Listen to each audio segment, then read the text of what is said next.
पृथ्वीनारायण शाहले एकीकरणदेखि आजसम्म स्वाधीन रहेको हाम्रो देश अब उपनिवेशकरणको बाटोमा धकेल्न थाल्यो। यदि प्रधानमन्त्रीले एमसिसी पारित गराउनु भयो भने तपाईँ र तपाईँको पार्टीको भूमिका के हुन्छ? इतिहासमा त्यो कलङ्क हुनेछ। डाक्टर बाबुराम भट्टराईले अर्थ मन्त्रालयबाट गुपचुप नेपाली जनता हामी संविधान निर्माणमा व्यस्त थियौँ।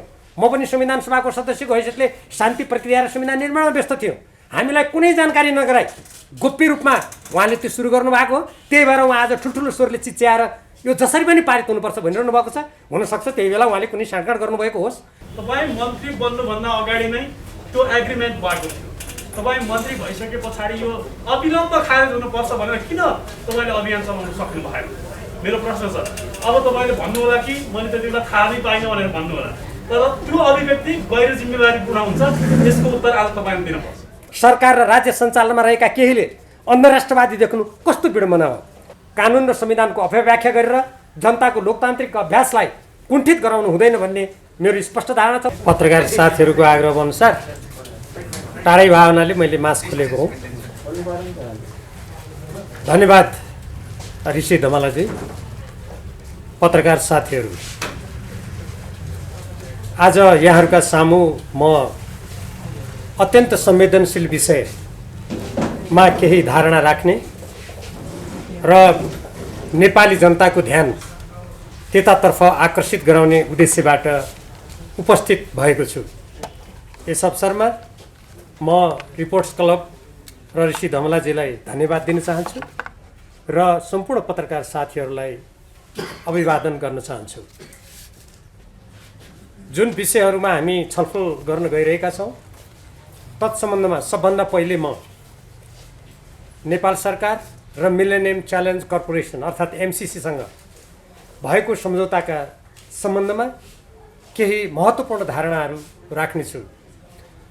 हामी सबैले अहिले सुनेका छौँ प्रधानमन्त्री शेरबहादुर देउवाजी र केही नेताहरू एमसिसीसँगको सम्झौतामा भएका हाम्रो राष्ट्रहित विरुद्धका,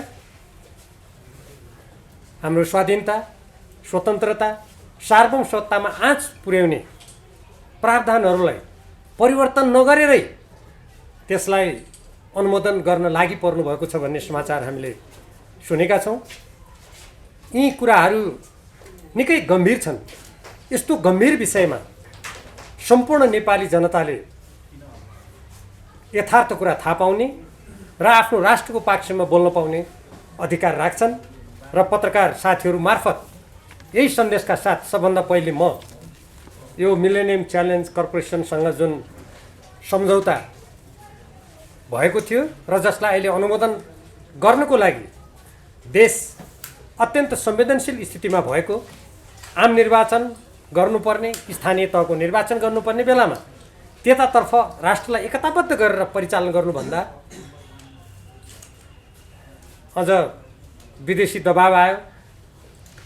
यो दबाब आएको हुनाले गर्नै पर्ने भयो भन्ने जस्ता एउटा कुनै पनि देशको देशभक्त नागरिकले भन्न नसुहाउने अभिव्यक्तिहरू समेत सुन्नमा आइरहेको हुनाले मैले यो देशको नागरिक प्रतिनिधि सभाको सदस्यको हैसियतले प्रधानमन्त्री, सभामुख, राष्ट्रिय सभाका अध्यक्ष, दलका नेता तथा सांसदहरूको नाममा यो खुला स्मृति पत्र सम्पूर्ण पत्रकार साथीहरूको माध्यमबाट म प्रस्तुत गर्न चाहन्छु। सम्माननीय प्रधानमन्त्री, सभामुख र राष्ट्रिय सभाका अध्यक्ष तथा माननीय दलका नेता एवं सांसदजीहरू, सिंहदरबार काठमाडौँ। विषय स्मृति पत्र।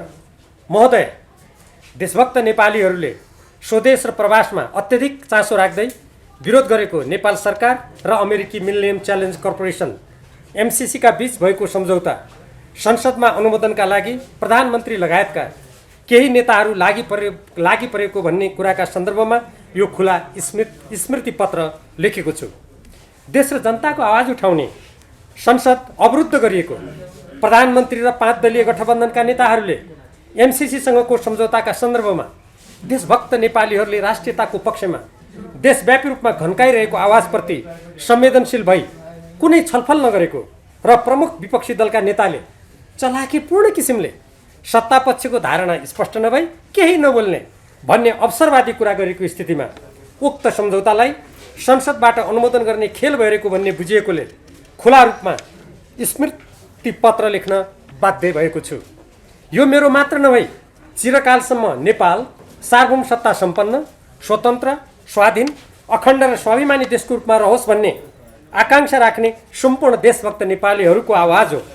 राजा पृथ्वीनारायण शाहले 254 वर्ष अघि एकीकरण गरेदेखि आजसम्म कहिल्यै कसैको अधीनमा नगएको स्वाधीन नेपालका स्वाभिमानी नेपालीहरूको शङ्खघोष हो, मातृभूमि नेपालको चित्कार हो।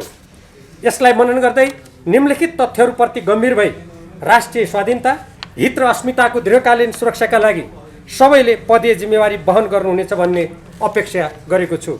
1.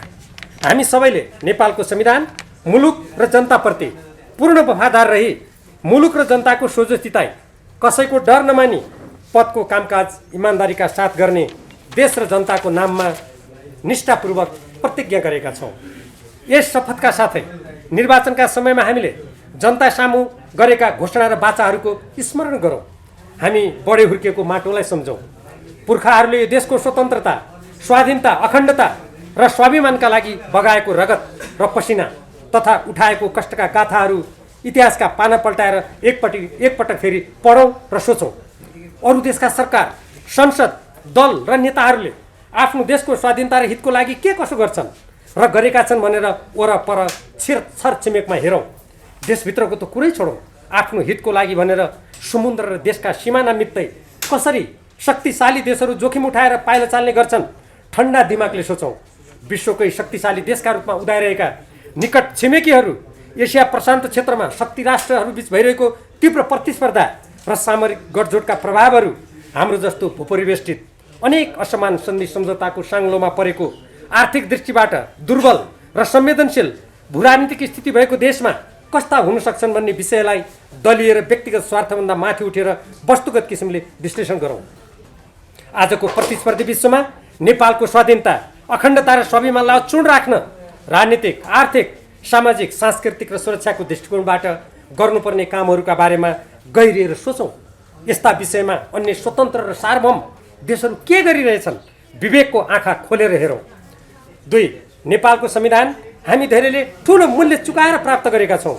संविधानको प्रस्तावनामा नै हामीले समाजवादप्रति प्रतिबद्ध राष्ट्रको उद्घोष गर्दै नेपालको स्वतन्त्रता, सार्वभौम सत्ता, भौगोलिक अखण्डता र स्वाधीनतालाई अक्षुण्ण राख्ने राज्यको दायित्व भएको कुरा स्पष्ट गरेका छौँ। यस सन्दर्भमा हामीले धेरै लामो छलफल पश्चात संविधानमा उल्लेख गरिएको अन्तर्राष्ट्रिय सम्बन्ध समिति यस नीतिलाई फेरि पढौँ, आत्मसात गरौँ। 1. नेपालको सार्वभौम सत्ता, भौगोलिक अखण्डता, स्वाधीनता र राष्ट्रिय हितको रक्षा गर्न क्रियाशील रहँदै संयुक्त राष्ट्रको बडापत्र, असंलग्नता, पञ्चशीलको सिद्धान्त, अन्तर्राष्ट्रिय कानुन र विश्व शान्तिको मान्यताका आधारमा राष्ट्रको सर्वोपरितलाई ध्यानमा राखी स्वतन्त्र परराष्ट्र नीति सञ्चालन गर्ने। 2. विगतमा भएका सन्धिहरूको पुनरावलोकन गर्दै समानता र पारस्परिक हितको आधारमा सन्धि सम्झौताहरू गर्ने।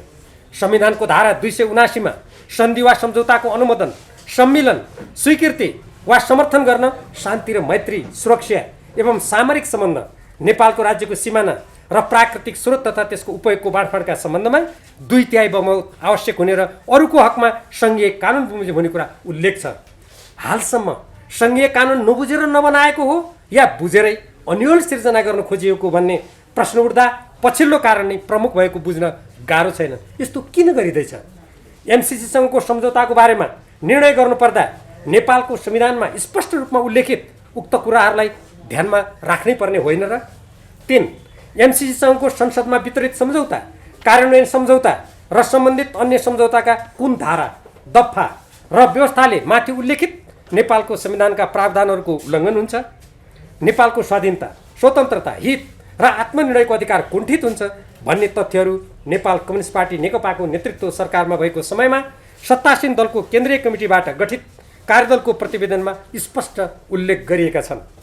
त्यसबाहेक मैले स्वयं त्यस्ता धारा, दफा र प्रावधानहरू तथ्यगत किसिमले अनेक पटक लिखित र मौखिक रूपमा, सार्वजनिक रूपमा प्रस्तुत गरिसकेको छु। म यहाँहरू सबैलाई उक्त सम्झौताहरू, कार्यदलको प्रतिवेदन तथा म लगायत अन्य कतिपय नेता र विज्ञहरूले एमसिसीसँगको सम्झौताका कतिपय प्रावधानहरूले नेपालको सार्वभौम सत्ता, स्वाधीनता, स्वाभिमान र हितमा पार्न सक्ने आघातको बारेमा तथ्यगत रूपमा सार्वजनिक गरेका कुराहरूको मातृभूमिको स्वाधीन भविष्यको लागि फेरि गहिरो गरी अध्ययन गर्न आग्रह गर्दछु। एमसिसी सङ्घको स्थापना तथा यस अन्तर्गत दिने भनेको आर्थिक सहयोगको स्वरूप, यस सम्बन्धी अमेरिकी कानुन र मान्यता तथा एमसिसी र अमेरिकी हिन्द प्रशान्त रणनीतिको अङ्ग भएको स्वयं अमेरिकी अधिकारीहरूको खुलासाप्रति पूर्वाग्रह रहित किसिमले बुद्धको जन्मभूमि सगरमाथा उभिएको देशको गरिमालाई ध्यानमा राखेर चिन्तन मनन गरौँ। 4. एमसिसीसँगको सम्झौता यथास्थितिमा संसदमा पेश र अनुमोदन गरिनुहुन्न भन्ने देशभक्त नेपालीले अमेरिका वा वैदेशिक सहयोगप्रति कुनै पूर्वाग्रह राखेर भनेका होइनन्। जसरी अमेरिकी सरकार र त्यहाँका नागरिकले आफ्नो स्वाधीनता र हितको पक्षपोषण गर्छन्, नेपालीले पनि आफ्नो स्वाधीनता र हितको पक्षपोषण गरेका हुन्।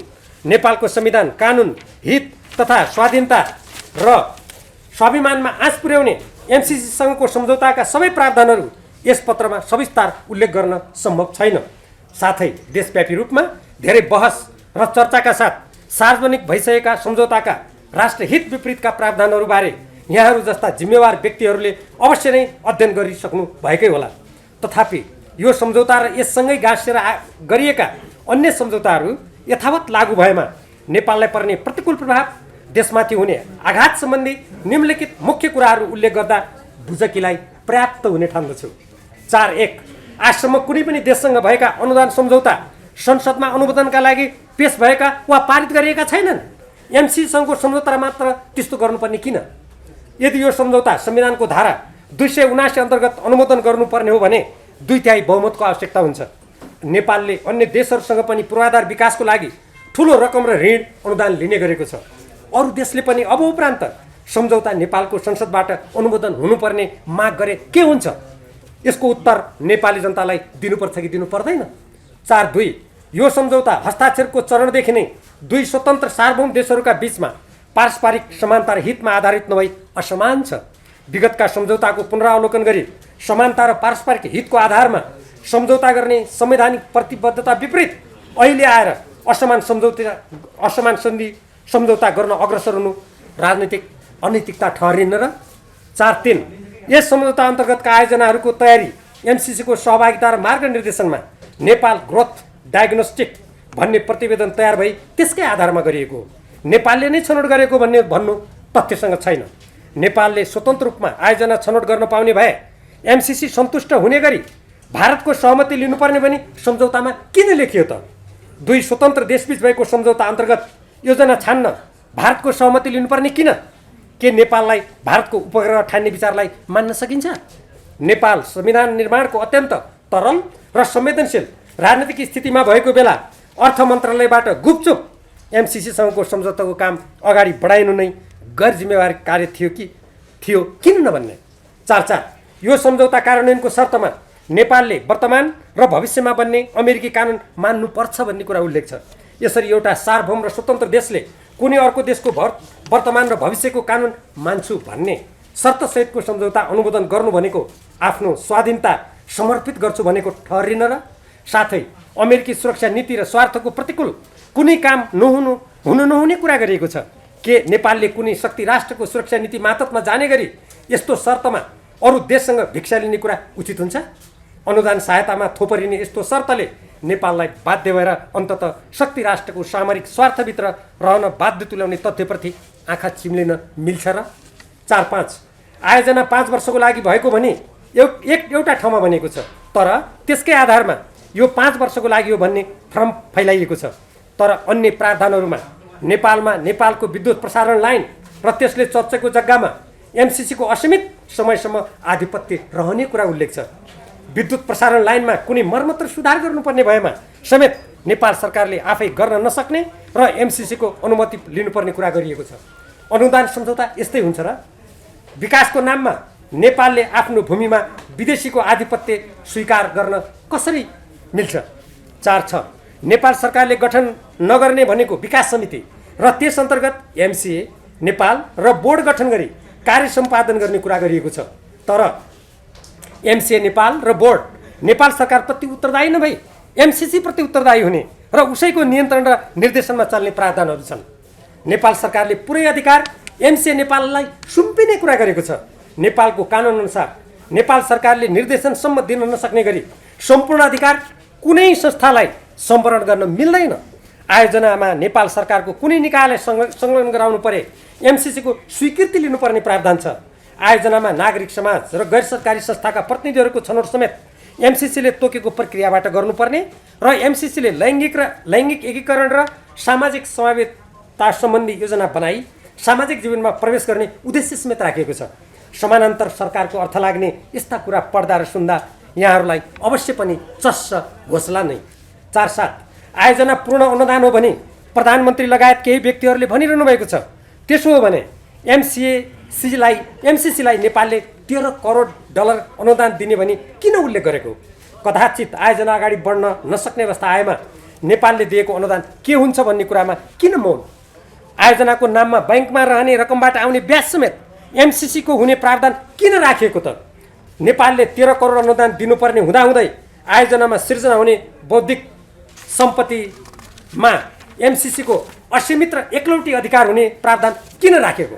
आयोजना स्थलमा नेपाल सरकारको प्रतीक चिन्ह समेत राख्न नपाइने र एमसिसीको मात्र प्रतीक चिन्ह रहने व्यवस्था किन गरेको? के यस्ता कुराहरू एउटा सार्वभौम र स्वाधीन देशको लागि उपयुक्त छन्? 4.8 एमसिसीबाट प्राप्त हुने 50 करोड र नेपालले हाल्नुपर्ने 13 करोड डलर मध्ये सडक र विद्युत प्रसारण लाइन जस्ता भौतिक पूर्वाधारमा केवल 61.5% रकम मात्र खर्च हुने देखाइएको छ। बाँकी रकम केमा खर्च हुनेछ? के कुनै विदेशी सहायता लिनुको लागि राष्ट्रको स्वतन्त्रता, स्वाधीनता, स्वाभिमान र हितलाई बन्धकी बनाउन मिल्छ र? देशमा निष्क्रिय रहेको पुँजी, अनियमित र भ्रष्टाचार रोकी पैसाको बचत गरी सडक र विद्युत प्रसारण लाइन बनाउन किन सकिँदैन र? यही वर्ष प्रकाशित महालेखा परीक्षकको प्रतिवेदनमा देशको कति ठुलो धनराशि अपव्यय भइरहेको छ तथा अनियमित र बेरुजु रकम कति छ सबैका सामु स्पष्टै छ। त्यसप्रति ध्यान देऊ। देशको स्वतन्त्रता, स्वाधीनता र हितमा आघात पुग्ने गरी अमेरिकी एमसिसीसँग मात्र होइन कुनै पनि देशसँग हात पसार्नु र सम्झौता गर्नु गलत हुन्छ। धन, पैसा, पद र प्रतिष्ठाको लागि कुनै पनि सपुतले जन्म दिने आमाको चिरहरण टुलु हेर्न सक्दैन, हेर्न मिल्दैन। 4.9 आयोजनाका लागि आवश्यक पर्ने सम्पूर्ण सामग्रीको प्राप्ति तथा ठेक्कापट्टा सबै कामहरू अमेरिकी कानुन बमोजिम हुने कुरा सम्झौतामा उल्लेख छ। निर्देशिका हेरफेर, आदेश, नियावलीका बारेमा एमसिसीको पूर्वलिखित स्वीकृति हुनुपर्ने प्रावधान रहेका छन्। एमसिसीकै तजबिजमा साझेदार राख्ने कुरा गरिएको छ तर त्यस्तो साझेदार को हुने भन्ने कुरा खुलाइएको छैन। यस्तो व्यवस्था नेपालका लागि सञ्चालन हुने आयोजनाका लागि किन? के यस्तो व्यवस्था कुनै स्वतन्त्र र स्वाधीन देशले मान्न सक्छ? विद्युत प्रसारण लाइन कसरी सञ्चालन गर्ने भन्ने स्पष्ट छैन। विद्युत उत्पादन, वितरण र महसुल कुनै स्वतन्त्र निकाय र कम्पनीको जिम्मा लाउने शर्त अनुदानमा राख्नुको आशय के हो? स्वतन्त्र निकाय र कम्पनी स्वदेशी हो या विदेशी? त्यसको छनौट कसले गर्ने हो? विद्युत उत्पादन, वितरण र महसुल निर्धारणको काम पनि विदेशीहरूको नियन्त्रणमा पुर्याउने खेल त भइरहेको छैन। 4.10 सम्झौता अनुमोदन भइसकेपछि त्यसको प्रावधानमा बोर्डले कुनै बैठक नै नगरी थपघट गर्न सक्ने र त्यसमा नेपाल सरकार वा संसदको कुनै अनुमति वा अनुमोदन आवश्यक नपर्ने प्रावधान राखिएको छ। एमसिसीले नेपाल सरकारलाई सुझाव दिन सक्ने र त्यस्तो सुझाव मान्नै पर्ने व्यवस्था गरिएको छ। यसरी सम्झौतामा नभएका विषय मनपरी थपघट गर्न पाइने हो भने अहिले संसदबाट अनुमोदन गर्नुको के औचित्य हुन्छ र?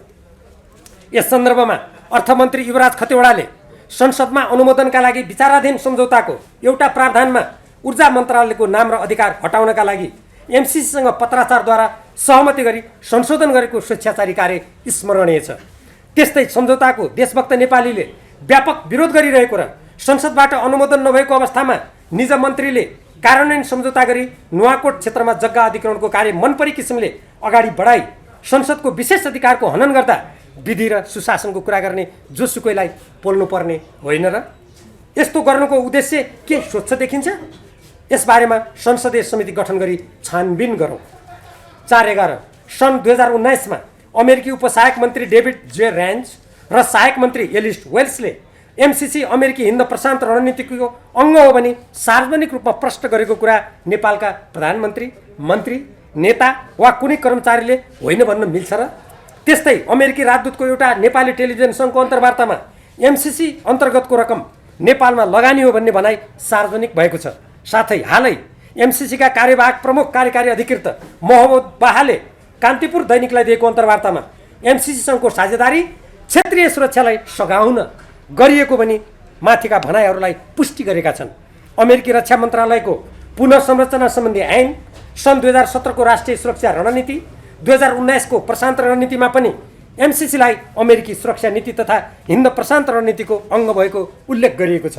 यी दस्तावेज एवं अमेरिकी अधिकारीहरूले भनेका यस्ता कुराहरू नेपालका कुनै नागरिकले खण्डन गरेर खण्डित हुन्छन् र?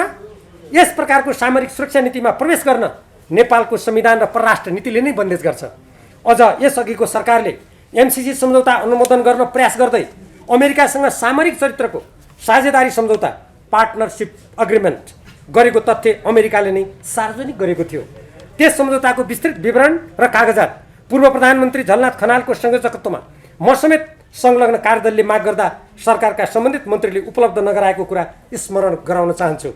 के सामरिक चरित्रको सम्झौता गोप्य रूपमा गर्ने अनुमति सरकारलाई नेपालको संविधान, राजनीतिक प्रणाली र नेपाली जनताले दिएका छन् र?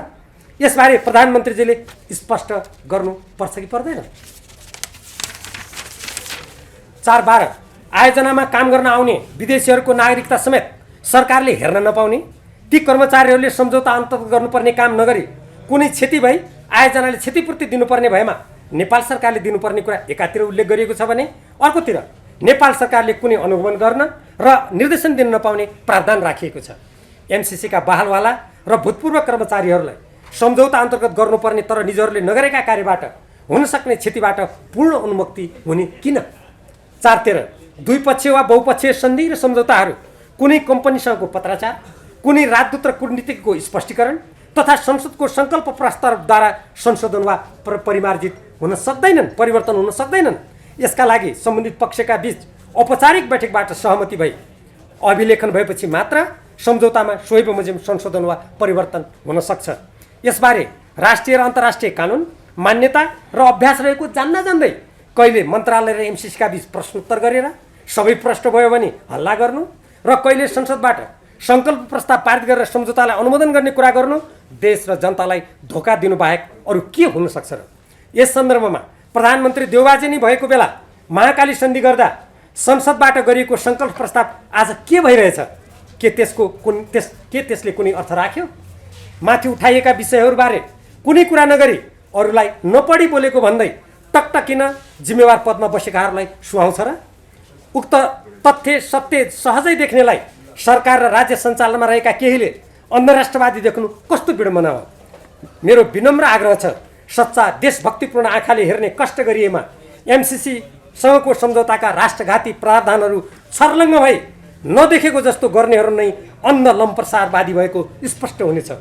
5 प्रधानमन्त्रीजी, तपाईँले आफ्नै निवासमा केही महिना अघि प्रतिनिधि सभाको विघटनपछि सरकारको जिम्मेवारी लिने एवं परिवर्तित परिस्थितिमा बाह्य शक्तिहरूको चलखेलका सन्दर्भमा मसँग कुराकानीमा भन्नुभएको थियो।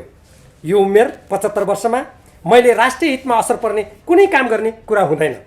राष्ट्रियताका विषयमा कुनै पनि शक्तिका सामु झुक्दिनँ।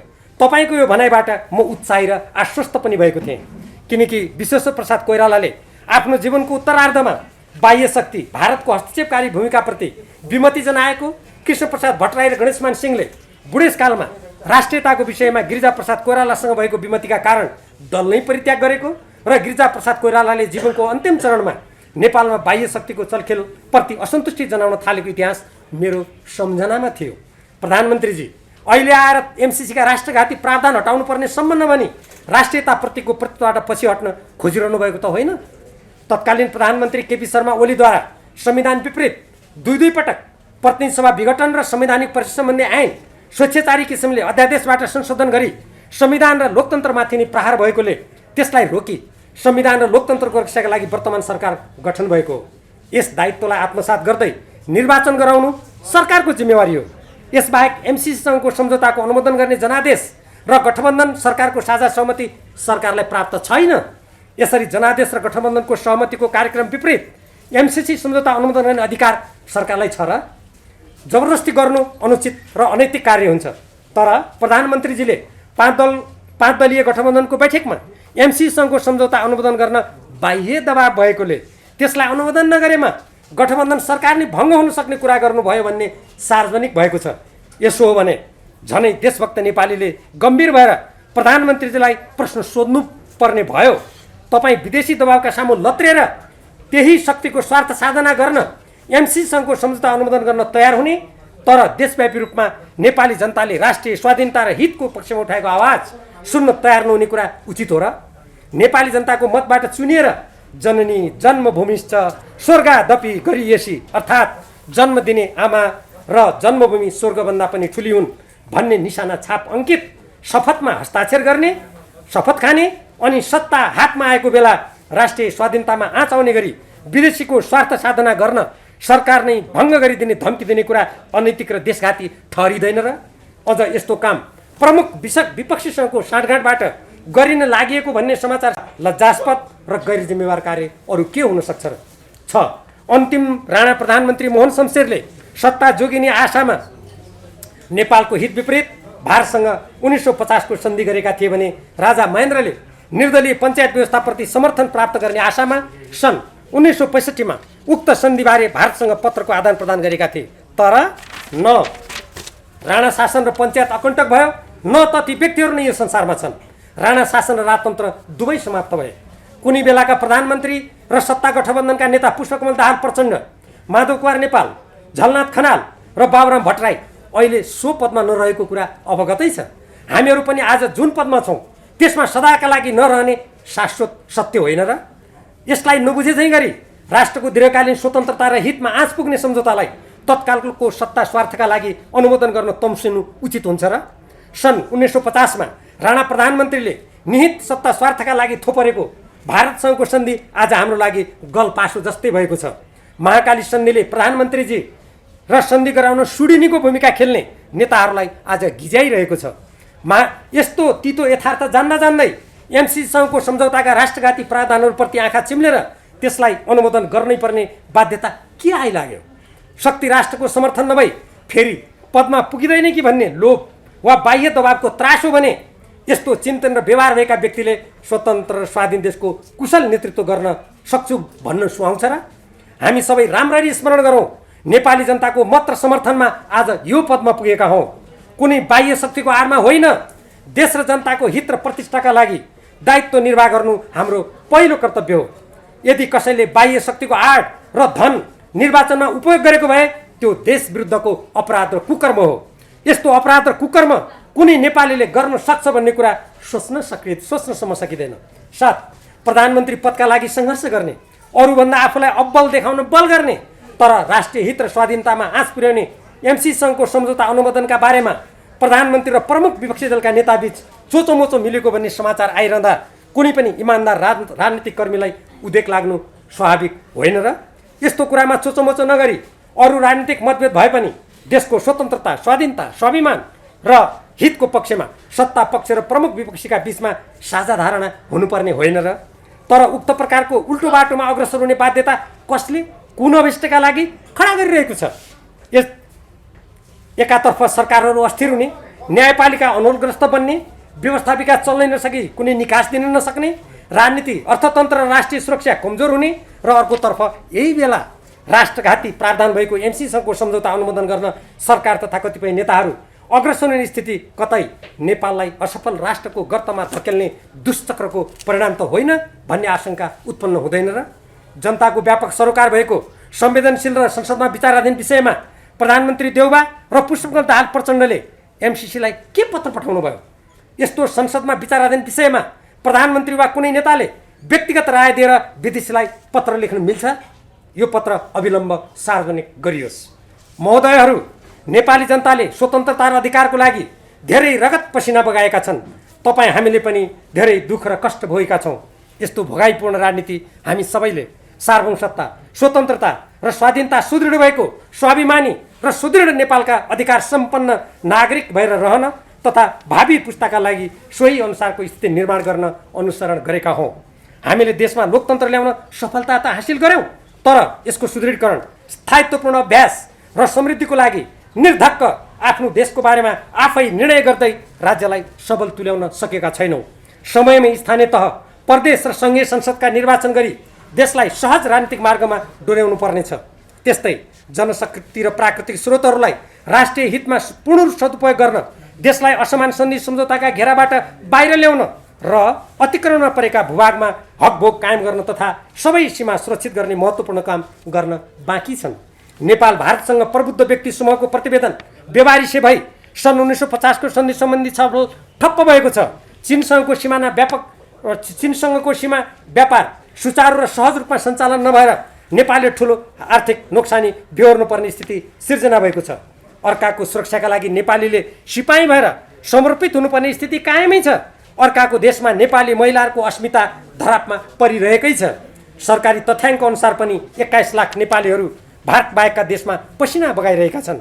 भारतमा श्रम बेच्नेहरूको सङ्ख्या पनि धेरै छ। यस्तो स्थितिमा परिवर्तन गर्दै नेपालको संविधानले उद्घोष गरेको समाजवाद उन्मुख समाजको स्थापनाका लागि सिङ्गो राष्ट्रलाई एकताबद्ध तुल्याई दत्तचित्त भई लाग्नुपर्ने समयमा बाह्य शक्तिको दबाव र प्रलोभनमा राष्ट्रकै स्वतन्त्रता, स्वाधीनता, हित र स्वाभिमानमा आँच पुर्याउने एमसीसँगको सम्झौता यथावत अनुमोदन गर्ने कार्यमा संलग्न हुनु अत्यन्त दुःखद कुरा हो। यसो गर्नु राष्ट्रघातको कलङ्क लगाउनु ठहर्नेछ। यस्तो कुकर्म कसैले नगरौँ। देशभक्त नेपालीहरूले फेरि स्वतन्त्रता, स्वाधीनता र स्वाभिमानको लागि सङ्घर्षमा समय खर्चिनु गर्ने स्थिति उत्पन्न भई राष्ट्र निर्माणको काम पछि पर्न सक्नेछ। यस्तो स्थिति आउन नदिन देश र जनताप्रतिको दायित्व इमान्दारीका साथ वहन गर्दै मातृभूमि नेपालको स्वतन्त्र व्यक्तित्वमा एमसीसीसँगको सम्झौताका राष्ट्रघाती प्रावधानहरूको धब्बा लाग्न नदेऊ। सबै एक भएर मित्र राष्ट्र अमेरिकालाई भनौँ, हाम्रो संविधान राष्ट्रिय स्वाधीनता र हितसँग बाजिने सम्झौताका प्रावधानहरू औपचारिक र विधिसम्मत किसिमले संशोधन र परिवर्तन हुनुपर्छ। त्यस्तो गर्न सकिन्न र मिल्दैन भने यो सम्झौता अनुमोदन हुन सक्दैन, रद्द हुनुपर्छ।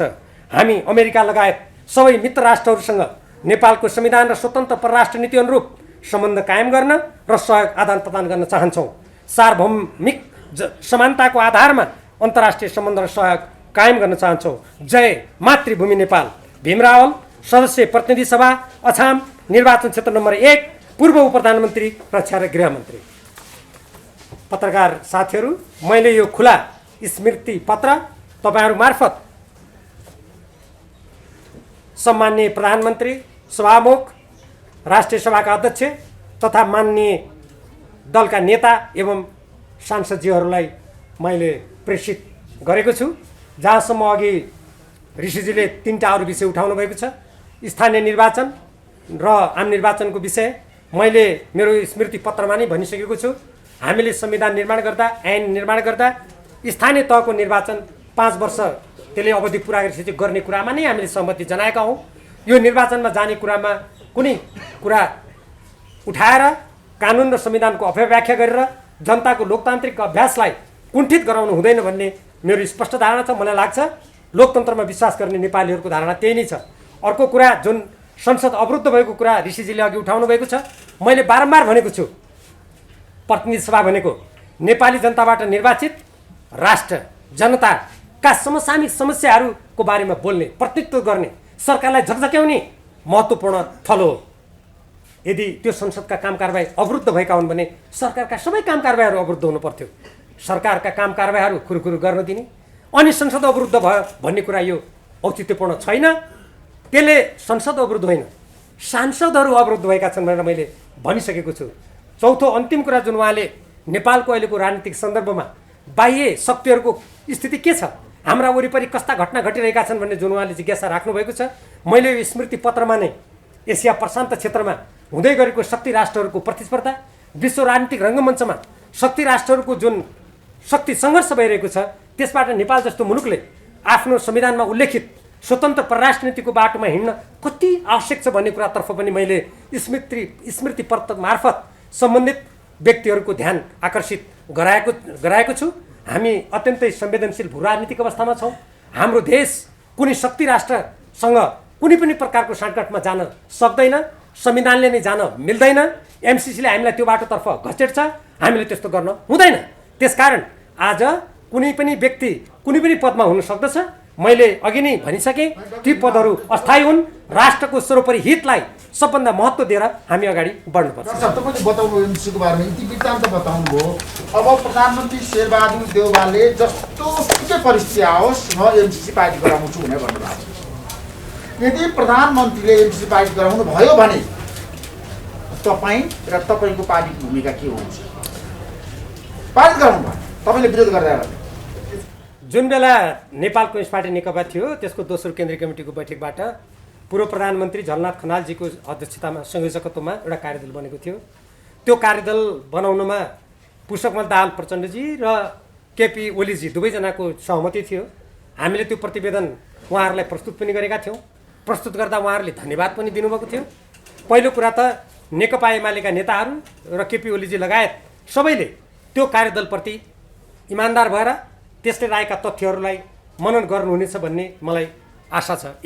दोस्रो कुरा, यदि यसरी नेपाली जनताले यति देशव्यापी रूपमा यसका राष्ट्रघाती प्रावधानहरूको बारेमा यति भन्दै होइन मलाई त कुनै विदेशीले दबाब दियो के गर्नु, जनताको आवाज होइन मैले त विदेशीको आवाज पो सुन्नु पर्यो भनेर कुनै व्यक्तिले त्यसलाई जबरजस्ती अगाडि लान्छ भने त्यो ठुलो राष्ट्रघात ठहर्नेछ र त्यस्तो व्यक्तिले नेपाली जनताप्रति उत्तरदायी होइन, शक्तिको लागि, पदको लागि र कुनै अन्य स्वार्थको लागि विदेशीप्रति उत्तरदायी भएको ठहरिनेछ र इतिहासमा त्यो कलङ्क हुनेछ।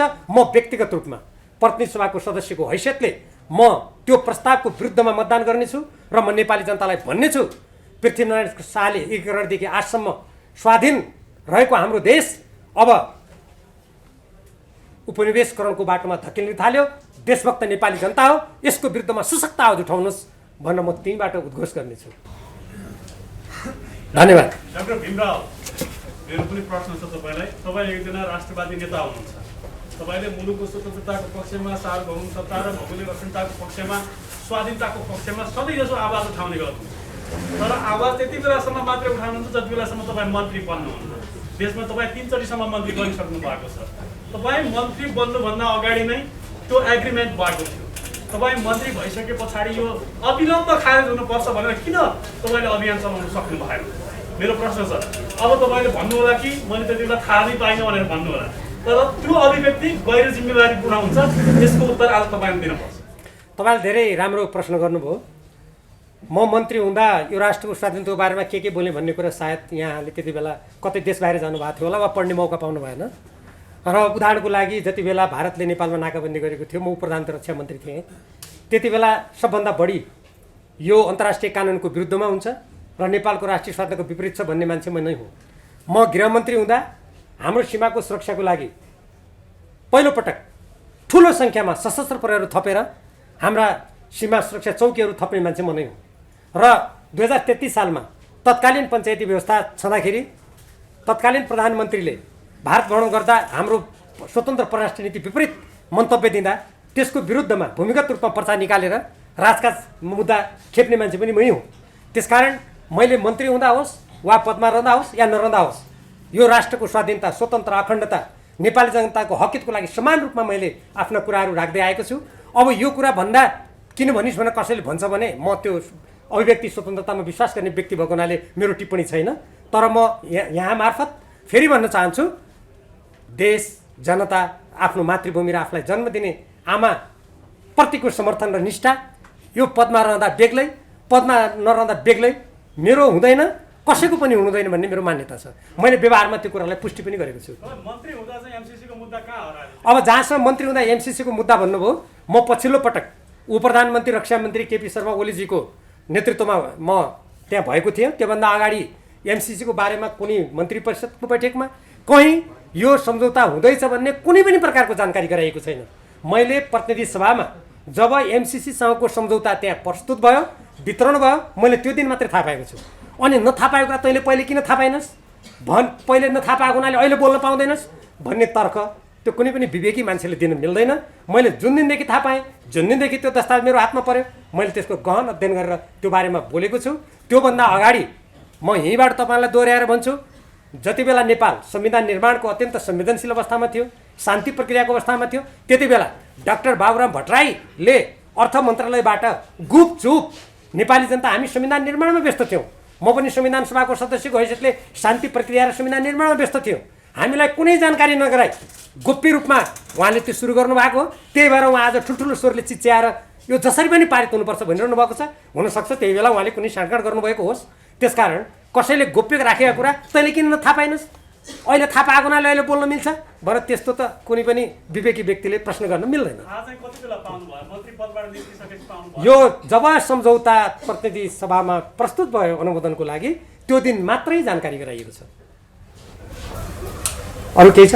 मान्यज्यू, तपाईँको यो धारणा, यो स्वीकृति पत्र तपाईँको व्यक्तिगत रूपमा आएको हो या पार्टीगत रूपमा आएको हो या एउटा देशभक्त नागरिक हुँ भन्ने हैसियतले आएको हो? यसलाई अलिकति स्पष्ट पार्नु।